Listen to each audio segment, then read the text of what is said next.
Good morning, everyone. Welcome to the UCL Economics Radio. Today we are going to talk about a subject that shapes our economy, capitalism. This is why we're lucky to have 5 experts from NatWest Bank in the studio with us today. So, hello, everyone. First thing first, Alina, could you explain to us what capitalism is? Hi, Theo. Capitalism is an economic system characterized by a particular combination of institutions. So these are private property, markets, and firms. Thank you very much, Alina. So how does banking and NatWest link to these 3 major institutions of capitalism, Thomas? So basically, they act as key intermediaries, enabling financial transactions and thus the exchange of goods and services, which is a key aspect of the capitalist system. They thus connect firms to markets and protect the private property of individuals and firms who store capital in their accounts. Thank you very much, Thomas. And now, Orion, let's start with private property. What do banks have to do with private property? Banks are linked to private property in many ways. Banks like NatWest allow large ownership of private property by things such as mortgages and loans.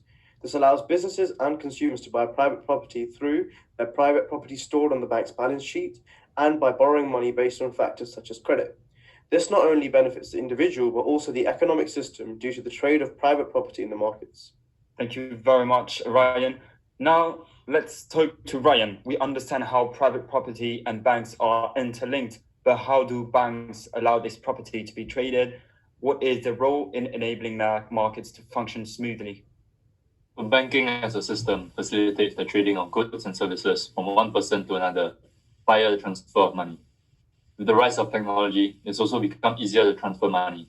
So in 2017, NatWest was actually awarded the Best Banking App in the British Bank Awards, which aids the transfer of capital for the purchase of such goods and services. Thank you very much. And finally, Bill, the last important institution that was mentioned was the idea of firms. In what way do banks allow firms to participate in the markets?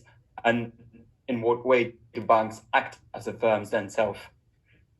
So banks can act as a moderator between firms through things such as debt collecting and M&A. And as firms themselves, they employ people and provide financial services in order to make their own profits. Thank you very much for all this information today, and I'll see you next week.